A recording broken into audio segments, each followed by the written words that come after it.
I'm only talking to you because I want something out of it. I have to control you in this conversation, but not in a way that makes you feel yourself controlled. I gain fuel from your responses, but you and I don't know one another. So you're what's known as a tertiary source in my fuel matrix. H.G. Tudor, welcome to the show. What is a narcissist? A narcissist is an individual that has a personality disorder and seeks, through what I explain, what is known as the prime aims, which is control over people, fuel, character traits and residual benefits. Now, there are more expansive explanations about how people behave, what all of that means, but essentially that's what a narcissist is, an individual that sees the world in a different way and subconsciously seeks those prime aims. How do you know so much about narcissism? Well, I am one. So I have been diagnosed as having narcissistic personality disorder and antisocial personality disorder, so that the hybrid that I am is a narcissistic psychopath. And I have spent a long time observing the behaviors of those around me who are also narcissists, members of my family, people that I've worked with, people that I've had interactions with over a considerable period of time. And the way that my narcissism has evolved is that it gives me insight into my behaviours and that of other individuals also. And therefore I am in a position to speak about it in such detail with such clarity. So does that imply that it's a genetic thing? Are psychopaths and narcissists made, or do you become one? Well, a narcissist is made, and there are two components to that, Andrew. The first is a genetic predisposition towards being a narcissist. So that has to exist. And then that person has to be subjected to what's known as a lack of control environment.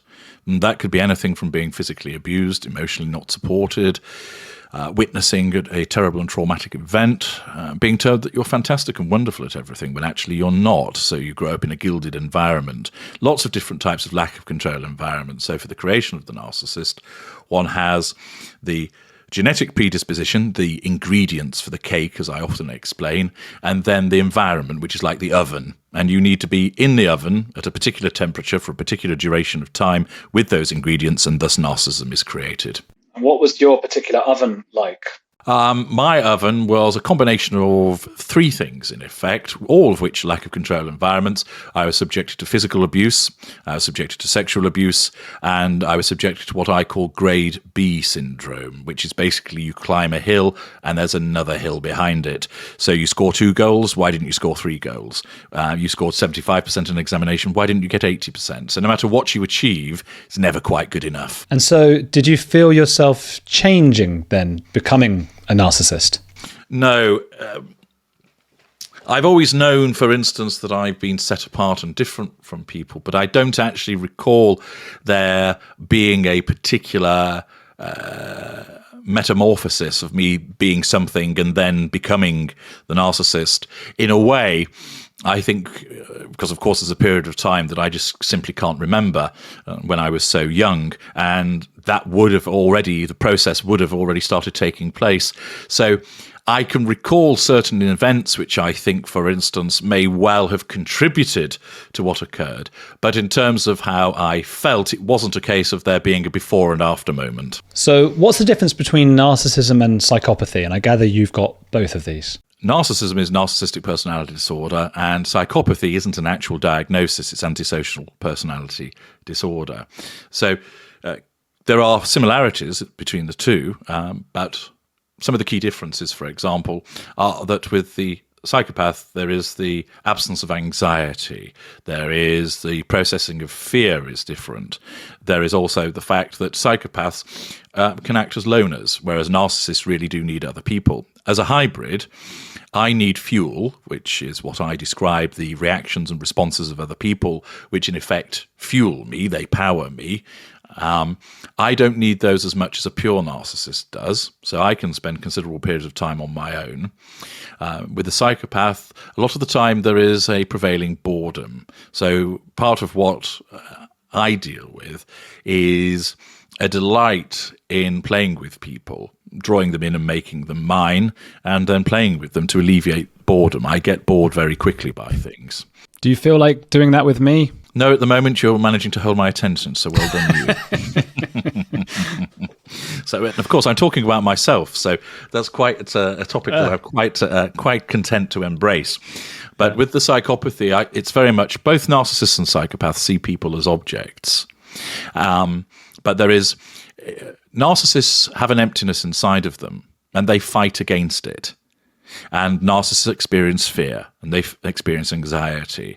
And their narcissism drives them to get validation from people, to gain fuel from people, for the purposes of fighting that emptiness. Psychopaths embrace the emptiness. They are content to be this individual that's devoid of many feelings and don't need the interaction with people as much. There is a greater level of callousness associated with it.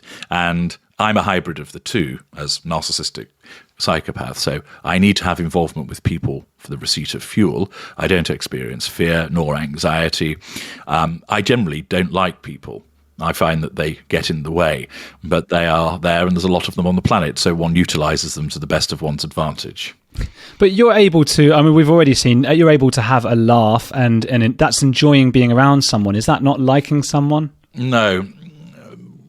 My interactions with people are entirely self-serving. So I recognize, for example, that it serves me when I speak and when I do my videos on YouTube to utilize a particular cadence and accentuate certain words to enable me to fit in. And similarly, humor. Because of my intelligence, I am quick-witted. But a lot of the time I find many things particularly banal and pointless. But I recognize that certain things are deemed humorous, and I recognize that, and the speed of my mind enables me to capture that and use it. So I don't have a lot of instinctive emotional responses to things. It's learned. So I exhibit a sense of humor. Why? Because it enables me to draw people into me. It enables me to use them. It enables me to get what I need from them. But I don't have a sense of humor for the sake of having a sense of humor. I am polite and courteous when I conduct my consultations with people. I'm not inherently polite and courteous for the sake of that. I'm doing that in order to control people. So my driver behind my behaviour is linked to the pursuit of what serves me. Well, I remember I interviewed a linguist called Professor Lera Boroditsky, and I really like what she said when I asked her, what is language? What is it? And she thought for a while, and then she said, manipulation. Because we all use language to get someone to do something, whether it be, reassure us about something, or to move a rock to a certain place, or make us dinner, or whatever it is. So to what extent are we all like you, but you're more honest with yourself? Well, I don't necessarily think that all language is linked to manipulation, because there might be instances where you're talking to yourself, or, for instance, you're singing a song and you're just doing that because you enjoy singing and there might not be anybody else around you. The point is that there are certain things that I will do which don't involve other people, and therefore that is not governed by my narcissism. So if I'm thirsty, I pour myself a drink of Voss mineral water because I'm thirsty. That's nothing to do with my psychopathy, and it's nothing to do with my narcissism. I'm just thirsty like you are. However, should my girlfriend appear perspiring from a run, I recognise she's thirsty. I recognise that I could control her by offering her a drink of water. I don't offer her a drink of water because I care. I create the appearance of caring. And she thanks me. Oh, thank you, HG. Her response gives me fuel and demonstrates she's under control. You don't behave that way. You would offer that person a drink because you're kind. I do it to create the appearance of it. Now, there will be instances, all people can manipulate. All people can manipulate, of course they do. But my kind do it as a matter of survival and thriving. It's inherent in what we do. Everything we do when it involves another person, or the contemplation of another person, is a manipulation. I'm manipulating you now by talking to you, by answering your questions. You don't feel manipulated because you're thinking, well, you're asking questions, I'm answering them. So it's a productive exchange between the two of us.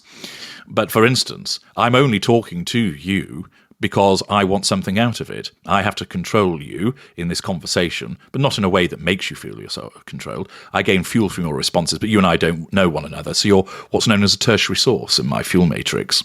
But that's similar to everyone you ask on a podcast. You know, the big names will often not reply or come back because it doesn't really serve them to come on a podcast that is not enormous, whereas they would say yes to Joe Rogan, say, because they'll get 11 million views. So that is all of us to an extent.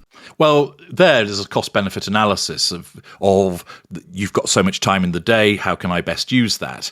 But they don't live their lives through that continued form of manipulation. So everybody has to, for instance, have a degree of selfishness. Because if you didn't, your house would be overrun by refugees, you'd be out of food and money, and you'd be giving everything away. So there comes a point, and everybody has differing levels of selfishness. And some people are much more generous than others, and other people are entirely selfish. So you have that spectrum of different empathic and narcissistic traits amongst people. But amongst the narcissists, our narcissism operates to ensure that we get those prime aims that I mentioned earlier, and that means we have to manipulate people to do it there. There is no altruistic behaviour. It's all self-serving. Even though it might not appear it, it is self-serving. What if, if you see videos of, say, and I guess I'm now leaning towards the psychopathic tendencies, you see videos of animals suffering and being tortured and things like that. Does that have no effect on you? No, I dislike animals. What about humans or anyone? Well, if they put themselves in that situation, more fool them. Well, if somebody came and took your family member and tortured them in front of you, would that get you a bit? If I deemed that it would serve my purpose to prevent their torture, they wouldn't get near that family member. I would prevent it. Not because I care about them, but I may, for instance, recognise that could cause a problem for me. But if I deemed that it was appropriate to let them be tortured, it wouldn't upset me, because I have no emotional empathy. The only area where it would cause a problem is if it would affect my notion of control. So if I recognised that the torture of, let's say, my brother was something that impacted upon me because it demonstrated that I was unable to protect an asset, and I deemed my brother to be an asset for whatever reason, that if someone intercepted him and tortured him, that would affect my notion of control, and I'd have to nullify it, i.e. potentially go to his rescue. If I deemed that that would not be the best use of my resources, then I could let him be tortured, and because I've deemed that it's not appropriate, therefore I have jettisoned him, and therefore nullified that threat to control also. But I'm not compelled by an emotional response to think, oh my goodness, my brother's being tortured, I must save him. You spoke of your cadence. Is your voice affected for the sake of anonymity and sort of I suppose it's an allure, an enigmatic voice? Well, this is my natural voice. It doesn't go through a voice changer. I occasionally alter my pronunciation of certain words to throw people off the scent a little bit. Also, I have learned to, as I mentioned earlier, affect cadence and accentuation and emphasis in order to make the listening experience more pleasant. Otherwise, it would be just speaking in essentially a monotone. Do you have friends that you hang out with, go for drinks with and stuff? Yes, I do. I have several friendship groups, all of whom regard me as a good egg, albeit with a bit of edge. So because they're my friends, what I would call non-intimate secondary sources in my fuel matrix, they serve a purpose to me. So I've provided them with assistance. I make them laugh. I let them come and stay. I take them to my box at the football, that type of thing. And so because I deem that it's appropriate for me to manage that facade of being a good chap. But I wouldn't hesitate to cut one of them loose if I deemed that that was appropriate. And so does that suggest that, all of us, most of the listeners and viewers now, have potentially quite close friends and we're not aware that they might be narcissistic psychopaths? Possibly, albeit I think that you would start to notice there might be certain aspects of the behaviour that you might pick up on, but with particularly evolved ones, you would probably not realise. It would depend upon the amount of time that you would spend with them, but if you only intermittently did so, you may have no comprehension at all as to that person, and you would think, he's occasionally a bit full of himself, but that might be it, or he's a little bit glib about certain things and arrogant, or sometimes you might find, his reaction wasn't, I told him that my wife had left me and he didn't really seem to bother that much. You might think it's a little bit off, but for the most part, unless you're dealing with a narcissist that doesn't really operate any kind of facade, you wouldn't really recognise what you're dealing with because you're not exposed to us often enough to see the repeated breaches of the facade and, of course, the behaviours that a narcissist will typically dole out to somebody behind closed doors where there's no need for a facade. Many people often will say, oh, Derek is a good guy. Yeah, he goes on a little bit, but other than that, not a bad chap. Not realising that when Derek's at home, he's absolutely awful to his wife because she is painted black. She affects his sense of control. His narcissism dictates that she's an unreliable, treacherous appliance, and she must be punished for it. And so he gives her long silences. He might be physically violent towards her. He may smash up the house, dependent on the type of narcissist that he is. Nobody else sees that because it's mild-mannered, church-going, pillar of the community Derek out there when he operates a facade. Is this all on a spectrum? So do you have a tiny bit of empathy sometimes, and then some people have more or less than you? No, there isn't an ounce of emotional empathy. I have cognitive empathy. I've learned to recognise and understand what the appropriate response is in certain situations. So, for example, I recognise that if an old lady falls down in the street and isn't moving, she probably needs some help. Whether I'll give that help to her depends on whether it suits me or not. But I don't have an immediate response like somebody who has emotional empathy who'd immediately dart over there. I calculate, is it appropriate for me to involve myself? And a lot of the time, I find instances such as that irritating because there's almost the sort of people expect you to do something about it. And I think, well, why should I? Here's the thing. There definitely is, and I think, you were touching on this before. There definitely is, there's a lot of false empathy that, especially nowadays, people have to show that they have more empathy than they have. It's become like a status symbol because and I try to be honest because I believe I'm an empath. I get really upset when I see like animals or people being hurt. I can't even stand on a spider, partly because I'm scared, partly because it makes me emotional to like kill a thing beneath my foot, which is silly, and I know how silly that is. And yet, if there is a tiny voice in my head when something like that happens, an old lady falls in the street, well, maybe it does. I don't know, actually. I'd have to be there. But I feel like I'd be very worried for her, but also I'd be like, oh, for fuck's sake, I'm in a rush and now I've got to go and do this. Do you know what I mean? Well, again, it comes back to the point that I made earlier, Andrew, that you have to have a degree of selfishness in your behaviours, otherwise you wouldn't get anything done. But the difference is that you might begrudge having to help because you've got a demand on your time, but you know that you ought to. Whereas I don't deem that I ought to. It's simply a case of, do I deem that it's appropriate for me because it fits in with what I require? So if I was with my girlfriend and I deemed that it would be appropriate to maintain control over her by helping Mrs. Miggins, who's collapsed on the floor, then I would do so. If I was on my own and I was late for an appointment, I'd just step over and carry on. Really? Wow, that makes for an image, doesn't it? Well, indeed, and that's the point to drive home, that I don't have an ounce of emotional empathy in my body. I can fabricate it, and I have to fabricate it in order to fit in, because as I repeatedly explain to people, that if I behaved in the way that is, if you like, truly what I am, then I wouldn't be able to draw people into me because they'd basically back off from the off.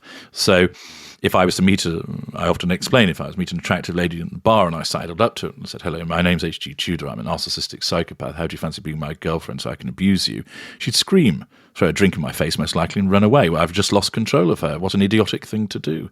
So instead, I fit in with the idea of being a polite, engaging, magnetic, good-looking, smelling good man who tells a few jokes and wins her over. Would you like to have more empathy or to be able to just experience what the rest of us maybe experience even for an hour? I think it would be interesting to experience it, just to see what it's like. I can conceptualize it. I hear a lot about it and I watch it. That's why I understand it so well, because I've seen it manifest in so many other people. I would not want to be saddled with it because I see it as a weakness. And I understand that. And are you able then to enjoy movies and books and things where you are invited to empathise with some of the main characters? I, again, am able to intellectualise a situation so that I can see that something is well acted, that it's well written, that it's got an engaging plot arc, that type of thing. But I don't feel for the characters. Invariably, I spend my time having to bite my tongue as to their stupidity and idiocy so as to avoid, for instance, my girlfriend tutting or shushing me for making such a remark, because, again, that goes to the issue of control. Sometimes I will say it because I can't keep my contempt at bay.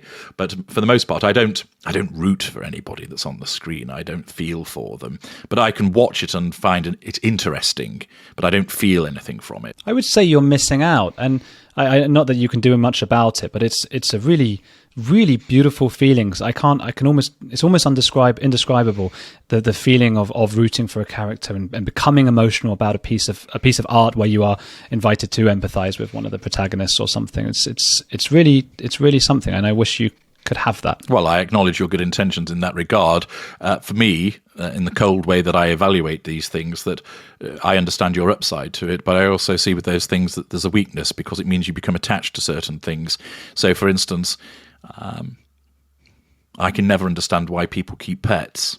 Why on earth would you have something that's going to be dead in 10 years' time and then you're going to cry about it? That seems to me idiotic. But you said yourself, I mean, as a narcissist, you need to sort of work off of people and for people's energy. And I think a pet does that. It's sort of an easy way to be loved. You don't really have to do very much except feed it, and it loves you unconditionally. Well, yes, I've witnessed that. There's plenty of cupboard love that goes on with animals, and a former intimate partner, primary source of mine that had a number of dogs, I repeatedly commented about that as such, where she was, oh, they love me. I said, only when you're feeding them, of course. That's all they care about, their stomachs. But I know there's people that disagree with me, and they're entitled to do so. But animals just simply aren't for me. And it's that case of, whilst I acknowledge what you're saying, one doesn't miss that which one's never had. How's you speak of your girlfriend, is she aware of your condition? No. And is she aware of bad, I mean, is she having a nice time? Is she happy with you? Naturally. Because a lot of women who end up with narcissistic men are not happy. No, indeed. And there is always that period of devaluation that comes along. The advantage that we have is we do not spend a huge amount of time together as a consequence of what we both do professionally. So that adds longevity to the situation.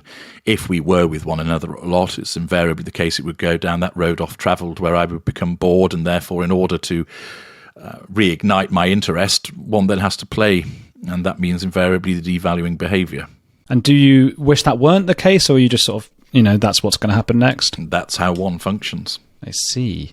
Tell me a little bit about the Ultra framework. Well, that's the framework that I've devised to help people understand primarily about narcissism, so that there is this framework of the categorization of various narcissists. One of the difficulties that exists so far, where the terminology that's used by other people, is that it's too broad. So, for instance, people say covert narcissist.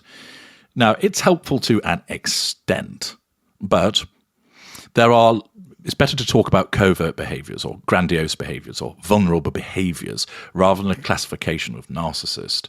And so what I've done is I've created this framework which takes into account lots of different criteria, so that people can then understand the type of narcissist that they are dealing with in whatever scenario that is, and therefore they can have a better appreciation of interpreting the behaviours to aid their understanding, and also to understand what that person may do, and just as importantly, what they may not do.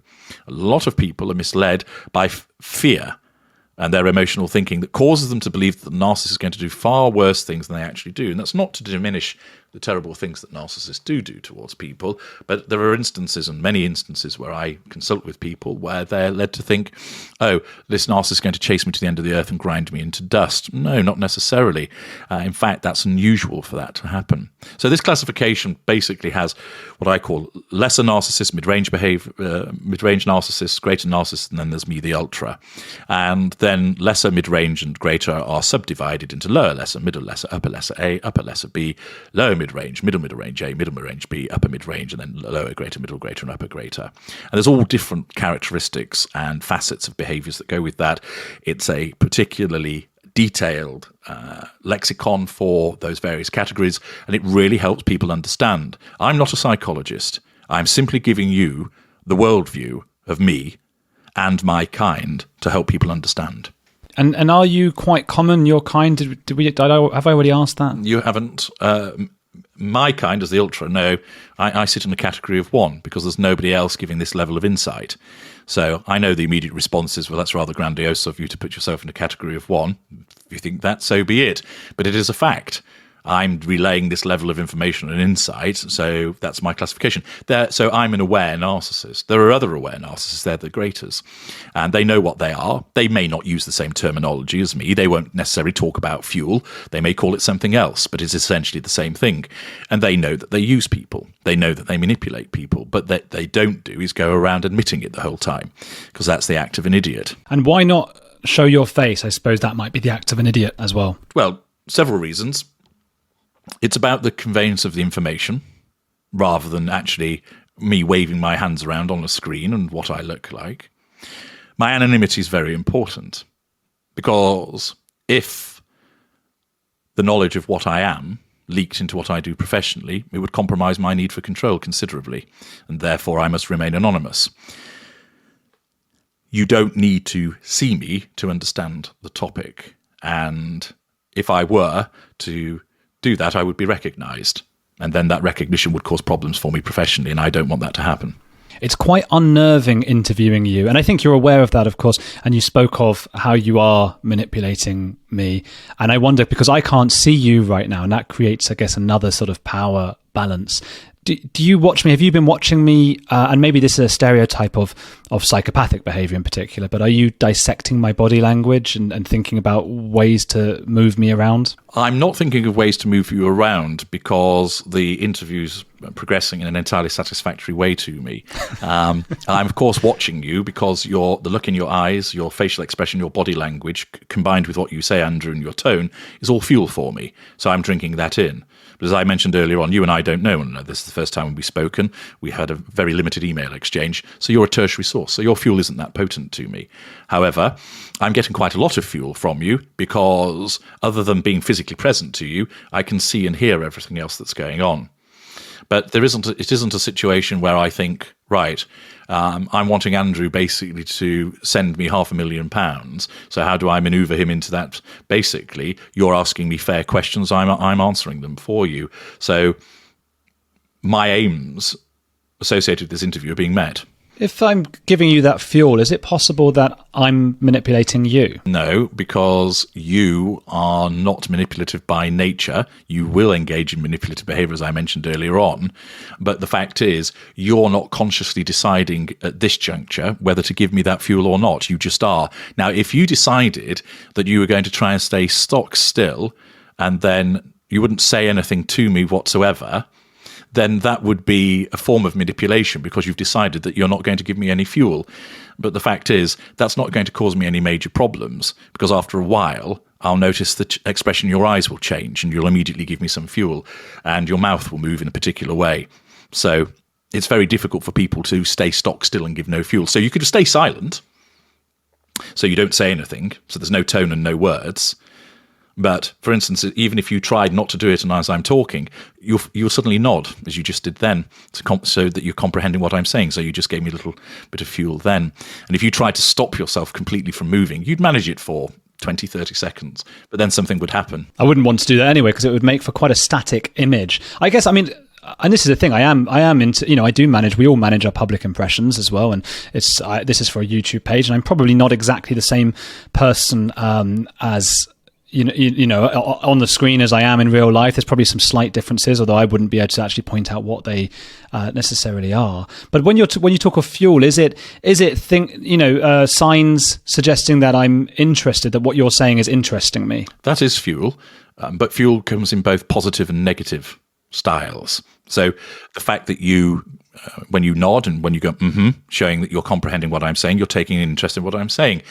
If, for instance, you leant back in your chair as if you were bored of what I was saying, put your hands behind your head and rolled your eyes, you're still giving me fuel, but it's of a negative nature and it's challenge fuel because you're basically suggesting to me that I'm rather dull, and I don't like that. And therefore, in the circumstances, you're threatening my control when you do that. So I would have to do something to stop what you're doing. So it might be to call you out on that behavior and say, well, I didn't expect you to be as rude as this young man, and then cause you to then laugh and then respond to me, bang, I've got you back under control. Or, for instance, if I was sat here with somebody else, I'm not, but if I was, I might remark and say, oh, who's this dickhead? Who does he think he is? And this person agreed with saying, yes, he's damn rude, isn't he? Their confirmation that your behaviour is below par gives me an unconscious, subconscious rather, sense of control over you. Or I could just, if I was particularly petulant, say, thank you very much and end the interview. And then because I've basically done that, I've asserted control by ending it. It's my choice. Of course, I'm the ultra, so one wouldn't behave in such a childish manner as that. There are far easier ways of bringing you back under control. But the point is, if I said something particularly nasty to you that moved you to the point of tears, that's negative fuel, but I lap it up because I've made you cry. And that's an exhibition of power, because it's far harder to make somebody cry or become angry than it is to make them laugh and make you smile. So negative fuel is more potent than positive fuel. But everything that you do when you interact with me, you'll be providing me with fuel of some description. So sometimes it's pure fuel, pure positive. So for instance, that was a really interesting answer, HG. Thank you, that you've just given me pure positive fuel. Or if you were to get upset at something I'd said, pure negative fuel. If you started then to accuse me of something, you'd be perhaps getting angry with me. So you'd be giving me negative fuel, but of a challenge fuel. So I'd have to deal with the threat to control. So pure fuel and challenge fuel are both forms of fuel. That's all good for me. Pure fuel's the best because you'll give me control and fuel. Challenge fuel is next best. You're giving me fuel, but you're challenging me. But that's not such an issue for one such as I. I can manage the threat to control. The worst thing that you could do is ignore me. And I often say, love me, hate me, but never ignore me. So, for instance, if you picked up your phone and started having a conversation with somebody else now, you'd wound me. And I wouldn't like that, because you'd starve me of some fuel and you'd be signalling to me that I'm not important. And in my world, I have to be important. So at that juncture, I'd either have to do something to get your attention back onto me, or I can't smear you to anybody because I'm on my own. So I most likely think, right, fuck you, and then end the call. Man, it's fascinating, really. Were you suggesting that you'd enjoy making me cry? Would you have ways of going about that? I'm interested just because I was interviewing an ex-Scientologist recently, and one of the things they do is called bull baiting, where you are supposed to look into someone's eyes and just say horrible things. And I just remember thinking, I don't think it could get to me. And that's not because I've got a thick skin. No, and I also doing it that way, you're setting that person up immediately by saying, I'm now going to try and make you cry. So you're immediately going to try your level best not to do so. The easiest thing to do is to lure somebody in and make them think that you like them and that they're your friend or that they're interested in you. And then you can throw the curveball, if necessary, to upset them. They don't see it coming. But by being overly aggressive and confrontational at the beginning, with most people, bar particularly sensitive individuals, they're more likely just to think you're an arsehole and walk away from you and you've lost control of them. So it's better to gain that person's trust. Also remember that with most narcissists also, there's nothing to be served from immediately upsetting you. It's better that there is an interaction which is conducive. And of course, you're painted white. You haven't caused a problem for me. So you are painted white. If you were to do something that threatened my control, you would perhaps then become painted black, but I would deal with it so promptly that your status as painted black wouldn't mean that I'd need to punish you. What kind of comments do you get on your YouTube channel? Are there any that get to you, that annoy you? And I'll just use an example. I know with Emmy Thomas, the psychopath, people would often say that she's not really a psychopath and they don't believe her. And I think that was probably frustrating for her. The comments that irritate me invariably are where I've explained something in a video and then somebody completely misunderstands what I've explained or does the opposite of what I've just explained it to them. So a little example of that is, as you know, I do a number of videos about Harry's wife. And in that, of course, the Princess of Wales gets mentioned. And often many of the pieces of journalism that I quote refer to her as Kate Middleton. And I make it very clear, I'm not calling her that. I'm reading the article. Notwithstanding the fact that I say that, there's always some epsilon semi-moron in the comments section that will go, why do you keep calling her Kate Middleton? And I've just... Isn't that her name? Well, it is, but that's a maiden name, isn't it? But at the end of the day, all I'm doing is quoting it, and you could argue it's a name. But the point is, the fact that that person is such a dunderhead that they've not listened properly to what I've explained irritates me. Now, what I do, it's a moment of irritation. What I usually do is either just ignore the comment, so that's the third assertion of control, I ignore them, or occasionally I'll respond and set them straight, and that's a direct assertion of control. But it doesn't make me lose any sleep. But I do get irritated by certain comments. It generally, if somebody says, H.G. Tudor, you're a complete arsehole and you don't know what you're talking about, I just find that laughable because I know what I'm talking about. And the comments like that just make me laugh. If somebody comes along and says, oh, you live in your mother's basement and you've got no friends, well, I know I don't. And again, that just makes me laugh at the idiocy of such a comment. It's generally, I don't like stupid people. And it's where people exhibit idiocy That's what I find irritating. Her name's on Wikipedia. Her name's Catherine, Princess of Wales. That's fucking mad. Is that her name now? Well, that's her title, isn't it? So she's called Catherine, Yeah. and she is the Princess of Wales. So I suppose her surname is whatever has been provided to her by her husband, isn't it?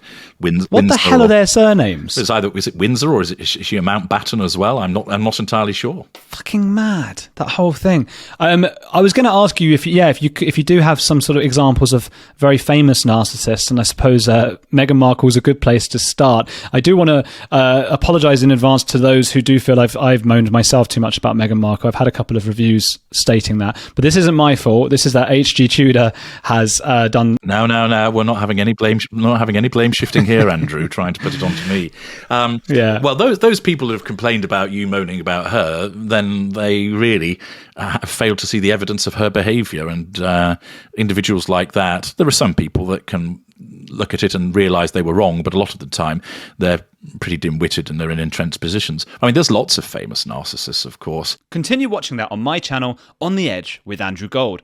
In the final 20 minutes, H.G. Tudor discusses the famous people he considers narcissists, social justice narcissism, and why he warns others about narcissism. There should be a box you can click, but if not, search On the Edge with Andrew Gold and H.G. Tudor. You'll find it.